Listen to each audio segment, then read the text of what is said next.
बिचारा. तर माहितीये मी सुद्धा लहान होते ना तेव्हा मी पण उलटे लिहायचे. बहुतेक ना मला पण याच्यासारखाच डिस्लेक्सिया होता.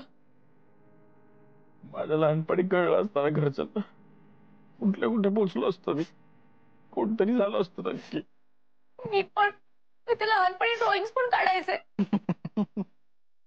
तर खूप गिल्टी वाटतं यार. आत्ते मला असंच वागवायचंय. मला जास्त मार्क पडायचं म्हणून.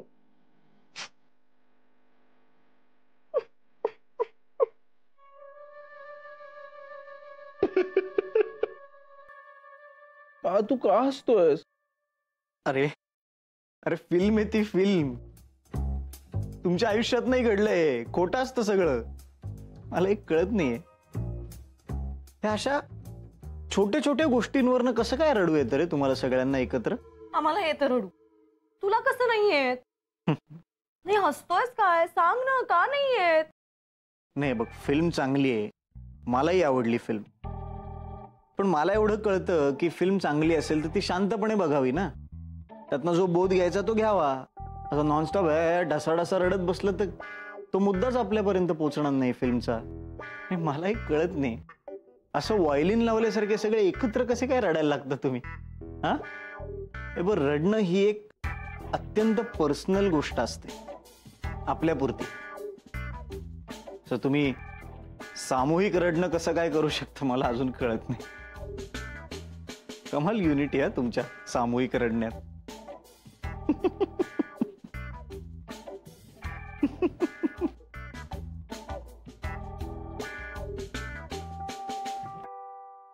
त्याला रडू वगैरे येणं शक्यच नाही.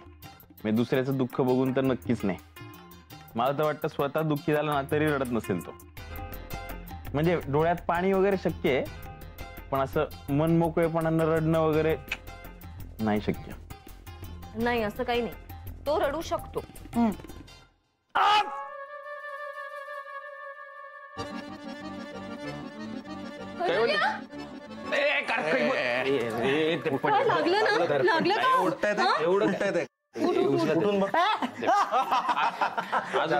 दिसतंय.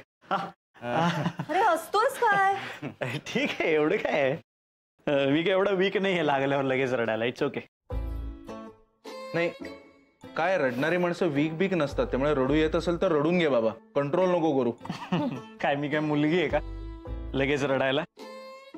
का मी आशू आहे काही झालं की डोळ्यात पाणी यायला? काय रे, काय म्हणणं आहे तुझं? म्हणजे काय मुलांनी रडू नये, फक्त मुलींनी रडावं? का तू काय जन्माला आलास तेव्हा रडला नाहीस का, तेव्हा मुलगा नव्हतास? हा काय नाही यार, हे ना सगळं हे समाजाने शिकवून ठेवलेलं आहे आपल्याला लहानपणापासून. मुलगा आहेस ना रडायचं नाही, मुलगी आहेस ना रड. तू काय, तू तर विकच आहेस. मुलगा बघ किती स्ट्रॉंग आहे. नाही ना, या पोरांना ना लहानपणीच ना कुदवून कुदवून रडवायला पाहिजे, म्हणजे असं माज करणार नाहीत मोठे झाल्यावर. ऍब्सोल्युटली. आणि कैवल्य, तुला पुरुष म्हणून सांगतो, हा जो काय समाजाने रोल दिलाय ना आपल्याला स्ट्रॉंग असण्याचा, मला बर्डन वाटतं त्याचं. आणि ही काय डेफिनेशन आहे स्ट्रॉंग असण्याची? काही झालं तरी रडू नका. अरे उलट वीक होतो माणूस अशाने. खरंच नैसर्गिक भावना आहे ती. त्याचा निचरा नाही केला तर प्रेशर येतं हार्टवर. अरे खरं आहे, भारतीय पुरुषांमध्ये हार्ट अटॅकचं प्रमाण खूप जास्त आहे बायकांपेक्षा. बरोबर आहे, होणारच. कारण पुरुष मूर्खच असतात ना, अक्कलच नसते. कसं असतं, एका पाईपात जर कचरा साठला आणि त्याच्यावर पाणी आलं तर काय होतं? तुंबतं, पाईप फुटतो, हार्ट अटॅक. बघ 80% ऑलरेडी तुंबले.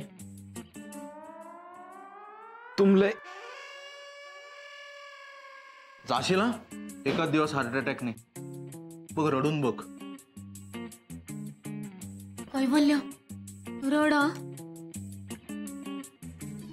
कसं आहे ना रेश्मा, जेव्हा आपल्याला लागतं ना जोरात, म्हणजे बाहेर आत कुठेही, तरी आपण रडणं कंट्रोल करू शकतो ना, तेव्हा असं म्हणता येतं की आपण मोठे झालो, मच्युअर झालो.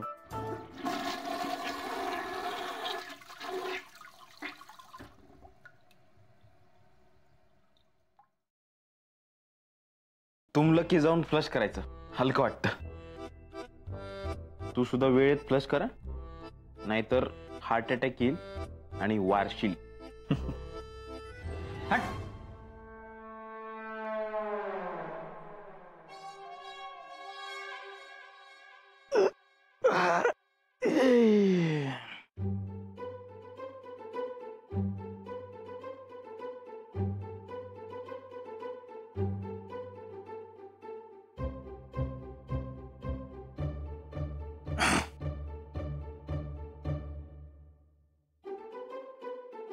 काय रे, काय झालं? सुजय हम्म. नाही काय नाही. Okay, good night. सुजय अरे बोल ना. हार्ट अटॅक येणार असतो तेव्हा इथं असं डाव्या बाजूला दुखतं ना रे खाली. म्हणजे ज्यांच्या छातीत हार्ट असतं त्यांच्या, कारण तुझ्या छातीत हार्टच नाही आहे, तो हार्टलेस आहेस नाही का? नाही, या वयात हार्ट अटॅक येऊ शकत नाही ना. नाही, 5 मिनिटात कळेल. तुला आला तर या वयात हार्ट अटॅक येतो, नाही आला तर नाही आहे. As simple as that.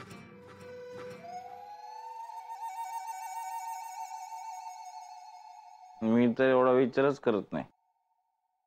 म्हणजे हसायला आलं तर हसतो, रडायला आलं तर मोकळा रडतो, झोप आली ना की झोपतो गपकन. Very good. कैवल्य, फक्त समजा अगदी आज रात्री तू हार्ट अटॅकने गेलाच तर मात्र आम्ही नक्की रडू. आणि खरं खरं रडू. म्हणजे तुला ते खोटं वाटेल, खरं वाटणार नाही, पण आम्ही खरे रडलेले असू. Okay, good night.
हे बघ रेश्मा, रेश्मा आत्ता जे मेलय ना ते जॅक नावाचं पात्र मेलय. हे बघ, तो जो लिओनार्डो आहे ना, तो ऍक्टर, तो जिवंत आहे अजून.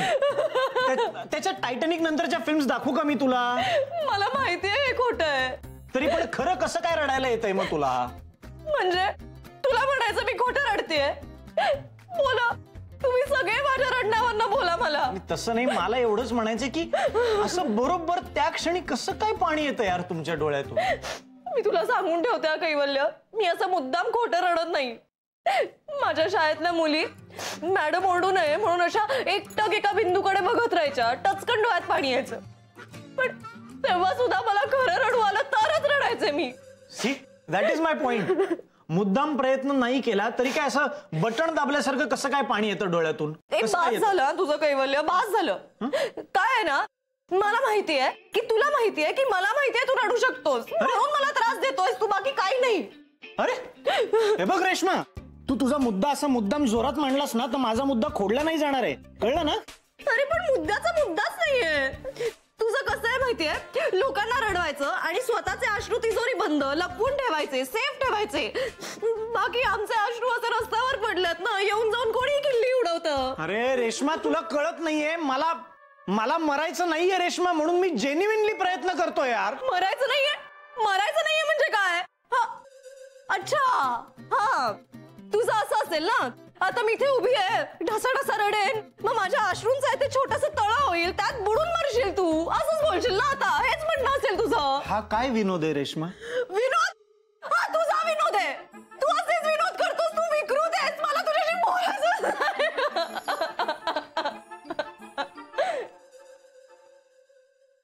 तुला खरंच रडायचंय ना? आम्ही ना एक थिएटर वर्कशॉप केलं होतं.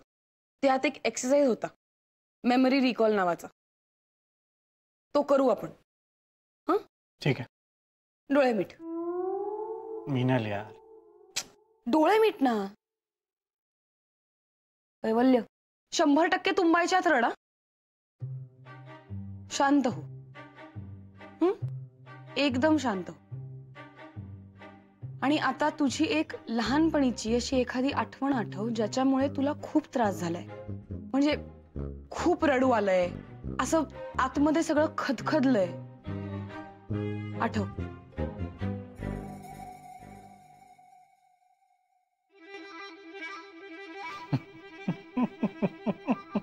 कैवल्य कॉमेडी गोष्ट नाही आठवायची आहे, सिरियस आठवायची आहे. सांगू? सांग. मी आणि माझा मित्र क्रिकेट खेळतोय. अचानक तिथे वसंत कारखानीस येतात. त्यांना सवय होती मध्येच अभ्यासातला प्रश्न विचारायची. अचानक त्यांनी मला बिझनेसचं स्पेलिंग विचारलं. मी चुकीचं स्पेलिंग सांगितलं. त्यावर ते काहीच बोलले नाही. मग माझ्या मित्रांनी बरोबर स्पेलिंग सांगितलं आणि ते ऐकल्यावर माझ्या वडिलांनी खनखन माझ्या कानाखाली मारली. मी चुकीचं स्पेलिंग सांगितलं म्हणून त्यांना राग नाही आला, पण माझ्या मित्रांनी बरोबर स्पेलिंग सांगितलं म्हणून मला. दर रिझल्टच्या नंतर त्यांच्या मित्राच्या मुलाचा रिझल्ट माझ्यापेक्षा चांगला लागला ना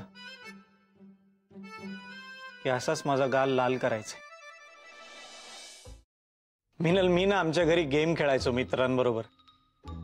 त्यांना म्हणायचो, बघायचंय तुम्हाला माझे वडील कसे अचानक चिडतात, कसे आमच्या घरातले काचेचे ग्लास फुटतात. वडिलांनी प्रश्न विचारला ना की मी मुद्दाम चुकीचं उत्तर द्यायचो आणि माझ्या मित्रांना बरोबर उत्तर आधीच सांगून ठेवायचो. त्यांनी बरोबर उत्तर दिलं की मग आमच्या घरातले काचेचे ग्लास फुटायचे, माझं थोबाड फुटायचं, उत्तम उत्तम शिव्या ऐकायला मिळायच्या. मी आणि माझे मित्र बेडरूम मध्ये जाऊन खूप हसत बसायचो. मला सॉलिड वाटायचं मिनल की माझ्या वडिलांच्या रागाचा रिमोट कंट्रोल माझ्या हातात आहे. ऑन केलं की राग यायचा आणि ऑफ केलं की बंद व्हायचं. खूप सॉलिड वाटायचं मला. तू ना अबनॉर्मल आहेस कैवल्य. तू नाही कधी रडू शकत.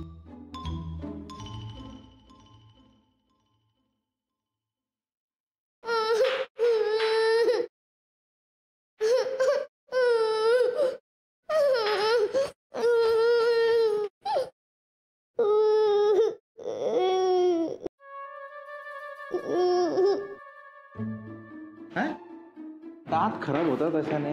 रे कैवल्य, काय रे आवाज काढून काढून रडतोस आता तर? अरे अरे विचारायचं तर ना काय झालं तिला. मग काय इनसेन्सिटिव्ह. अनुष्का बेटा, ए अनु, ए इकडे बघ अनु, हे बघ, हे घे. माझ्याकडे काय आहे? माझं नाव अनुष्का आहे, अनु नाही. हो ते माहितीये मला. हे घे, हे चॉकलेट खा. चॉकलेट लगेच खायला लागली. माझं आहे ते. अरे घे घे घे घे घे, मी गंमत करत होतो. माझ्याकडे आहे, एकच राहिलं. अनुष्का, आता का रडत होतीस तू? त्याने माझं चॉकलेट घेतलं. मग ते लगेच कशी काय थांबलीस रडायची? हो, मला चॉकलेट आवडतं. कसं जमतंय तुला? मला नाही मालूम. माहित नाही असं म्हणावं रे सोन्या, माहित नाही. आजकालच्या मुलांची भाषा म्हणजे भेळ झाली. मला ना शिक्षण पद्धत. कोणी शिकवलं अनुष्का तुला असं लगेच रडायचं आणि थांबायचं? मम्माने. मम्मा पण रडते. बाबा मम्माचा बर्थडे विसरले की रडते. बाबा पार्टीमध्ये चॉकलेटी सरबत पिवणारे की रडते. हो? हो.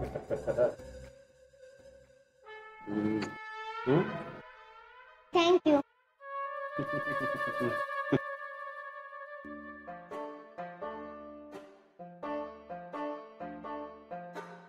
कमाल आहे यार, या एवढ्या लहान मुलींनी सुद्धा रडण्यावर प्रभुत्व मिळवलंय. मला का नाही जमत असं स्विच ऑन ऑफ केल्यासारखं रडायला. आणि कैवल्य, बाकी सगळं जग खोटं रडू शकतं, पण लहान पोरं ती खरी असतात ना, खरी रडतात. ऍब्सोल्युटली. त्यांचं सगळं कसं खरं असतं ना, इनोसंट असतं, आत बाहेर काही नाही. तर पहिली गोष्ट आपण हीच करतो ना, जन्माला आल्या रडतो आणि त्यानंतर भाषा येईपर्यंत सगळ्याला रडणंच. मग भूक लागली की रडायचं, झोप आली की रडायचं, शिशू लागली की रडायचं. आपल्याला भाषा येत नसती तर आपण सगळं रडण्यातूनच एक्सप्रेस केलं असतं.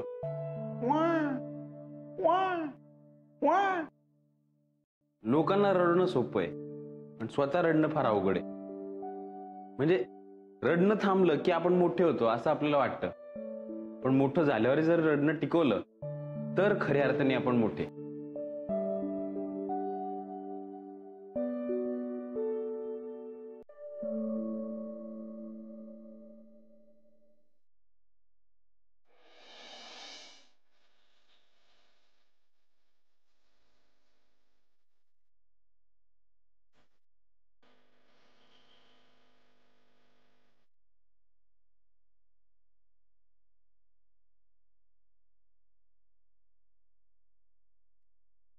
सुजय, मला रडायचं यार.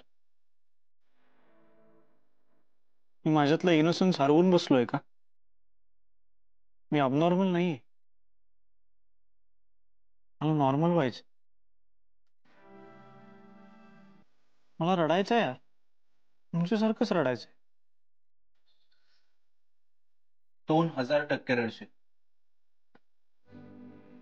कारण आता तुला स्वतःहून रडायचंय. फक्त आता स्वतःला थांबवू नकोस. प्रॉमिस?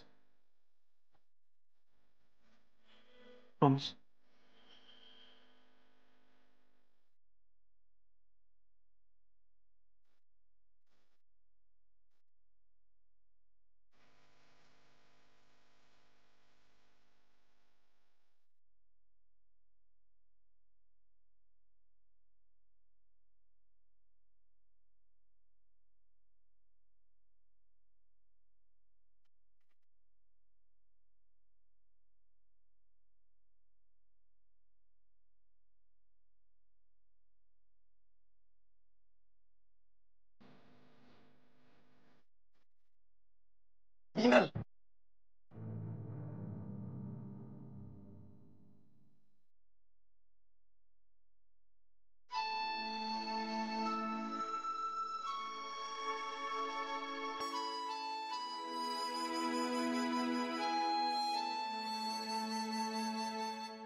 मुंग्यांनी मेरू पर्वत गिळला का?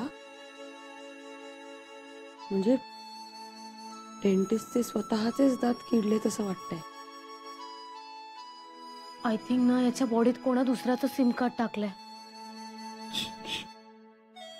स्कॉलर, काय केलं मी? तू कचरा कसं काय काढला तुमलीला? मी काहीच नाही केलं. काट्याने काटा काढतात तसा सुराने सूर काढला फक्त. हा सिनेमे बघून रडत नाही. दुसऱ्याच्या आयुष्यात दुःख आलं तरी त्याला अश्रू फुटत नाही. मग त्याला वाईट वाटत असेल पण तो रडत नाही. स्वतःच्या आयुष्यावर तो तिरकस विनोद करतो. पण एक गोष्ट आहे जी थेट त्याच्या काळजाला जाऊन भिडते, त्याला आतपर्यंत हलवते. म्युझिक. सो मी काहीच केलं नाही. मी फक्त भीमसेन जोशींची भैरवी लावली आणि हेडफोन त्याच्या कानाला लावला. बाकी काम भीमण्णांच्या सुरांनी केलं. म्हणजे प्रत्येकाची कचरा काढायची तार आहे ना, ती वेगळी असते.